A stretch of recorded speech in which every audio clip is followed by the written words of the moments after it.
Bismillahirrahmanirrahim. Assalamualaikum warahmatullahi wabarakatuh. Alhamdulillahirabbil alamin. Wassalatu wassalamu ala asyrafil anbiya'i wal mursalin wa ala alihi wa sahbihi ajma'in, amma ba'd. Hadirin muslimin dan muslimat yang dirahmati Allah Subhanahu wa taala, sempena bulan Ramadan yang mulia ini, ingin saya mengucapkan selamat berpuasa. Semoga puasa kita tahun-tahun sebelum ini, pada tahun ini dan tahun-tahun akan datang diredai dan diterima oleh Allah Subhanahu wa taala sebagai suatu amal ibadah soleh.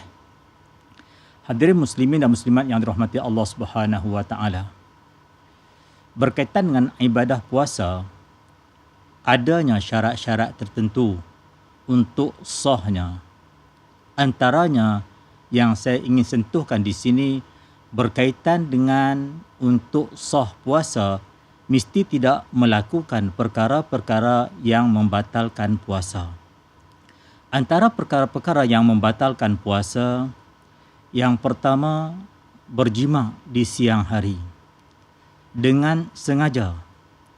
Jadi sekiranya berlaku jima tadi dengan dipaksa, yang mana dipaksa tadi jima isteri yang tidak ada jalan untuk kita lepas daripada paksaan, jadi puasa tadi tidak batal. Tetapi kalau dipaksa jima bukan isterinya, maksud dia melakukan zina, jima perempuan ajnabi, jadi hukumnya tetap dikira sebagai batal puasa, walaupun paksaan tadi sampai ke tahap nak dibunuh. Manakala perkara yang kedua daripada perkara yang membatalkan puasa, iaitu sengaja mengeluarkan mani. Kalaulah berlaku mani tadi dengan tidak sengaja, seperti keluar dengan mimpi, keluar dengan dipaksa mengeluarkannya, itu tidak batal puasa.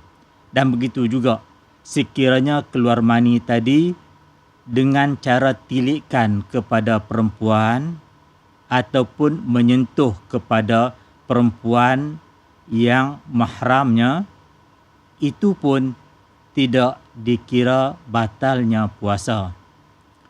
Jadi kalau dia tilik kepada perempuan, pada hukum adatnya, jenis perbuatan sedemikian boleh menyebabkan berlakunya keluar mani, itu pun dikira sengaja. Dan seterusnya berkaitan dengan perkara yang membatalkan puasa yang perlu kita kena pelihara, iaitu muntah dengan sengaja. Yang dimaksudkan dengan muntah dengan sengaja ni, sekiranya sesuatu perbuatan yang kita lakukan dan kebiasaannya perbuatan tadi boleh berlaku muntah.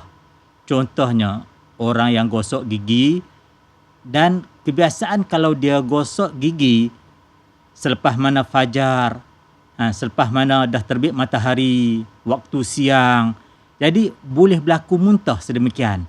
Dia buat perbuatan sedemikian, itu pun dikira sebagai muntah dengan sengaja. Dan begitulah juga berkaitan dengan sedawa dengan sengaja, ataupun cuba berlahak mengeluarkan angin daripada badan, sehingga kan terkeluarnya sesuatu benda daripada perutnya, daripada bawah pada makhraj hak, itu pun dikira muntah dengan sengaja yang boleh menyebabkan berlakunya batal puasa. Dan perkara seterusnya daripada perkara yang membatalkan puasa, lahirnya anak ataupun bersalin. Berlaku saja bersalin, keluarnya bayi daripada rahim dia sebelum terbenam matahari, jadi batallah puasa dia. Jadi seterusnya berkaitan dengan perkara yang membatalkan puasa, memasukkan sesuatu ke dalam rongga yang terbuka. Rongga yang terbuka antaranya telinga, hidung, mulut, kubul dan dubur. Jadi sekiranya masuk sesuatu benda ke dalam lubang telinga sampai ke tempat dinamakan gegendang telinga juga boleh batal puasa. Manakala masuk sesuatu ke dalam rongga hidung, iaitu masuk sampai ke tempat dinamakan khusyum, iaitu tulang hidung, itu juga dikira sebagai batal puasa. Manakala masuk sesuatu ke dalam rongga mulut sampai ke makhraj ha, itu juga dikira sebagai batal puasa. Dan bagi qubur dan dubur, sekiranya masuk lebih pada qadar hak zahir ketika mana kita diwajibkan basuh ketika menunaikan hajat, itu juga dikira memasukkan sesuatu ke dalam rongga. Tetapi kalaulah dengan sekiranya kita basuh najis kubur dan dubur kita, termasuk air ke dalam kubur dan dubur kita daripada hak zahir, itu dimaafkan. Dan begitu juga sekiranya kita berkumur ketika mana mengambil wudu dengan cara tidak mubalaghah, termasuk air ke dalam rongga mulut kita, itu pun dimaafkan. Tetapi kalaulah sampai ke tahap mubalaghah ketika mana kita mengambil wudu, ataupun disebut juga mubalaghah ni sebagai melampau ketika mana kita berkumur-kumur. Jadi kalaulah termasuk air dengan cara melampau tadi ketika mana kita berkumur-kumur, hukumnya juga dikira batal puasa.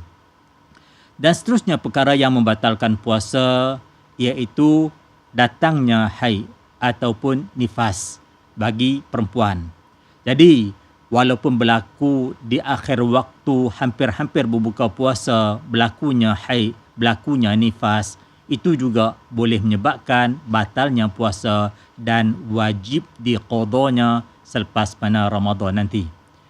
Dan seterusnya berkaitan dengan gila ataupun nyanyuk yang seumpama macam gila juga.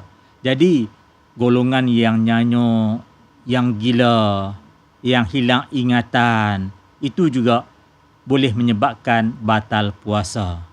Jadi golongan yang gila, golongan yang nyanyuk ni, dia tidak diwajibkan qada seperti mana golongan yang batal puasa disebabkan datangnya haid dan nifas. Dan akhir sekali, antara perkara yang membatalkan puasa iaitu berlakunya murtad, na'udzubillah, iaitu terkeluarnya daripada Islam disebabkan sama ada disebabkan perbuatan dia ataupun perkataan dia ataupun i'tiqad di hati dia yang menyebabkan berlakunya murtad. Jadi hukum puasa tadi batal dan wajiblah dia qada kembali. Itu antara perkara-perkara yang menyebabkan batalnya puasa Ramadan kita ataupun puasa-puasa sunat yang lain. Jadi seharusnya kita berwaspada berkaitan dengan perkara-perkara yang boleh menyebabkan batal puasa. Sama-samalah kita jaga. Moga-moga puasa kita pada tahun ini dan akan datang juga akan diterima oleh Allah Subhanahu Wa Taala sebagai ibadah yang baik. Jadi sekadar itu sahaja sebagai peringatan untuk diri saya dan hadirin hadirat yang dirahmati Allah Subhanahu Wa Taala. Aqul qawli hadza wa astaghfirullahal azim li wa lakum. Wassalamualaikum warahmatullahi wabarakatuh.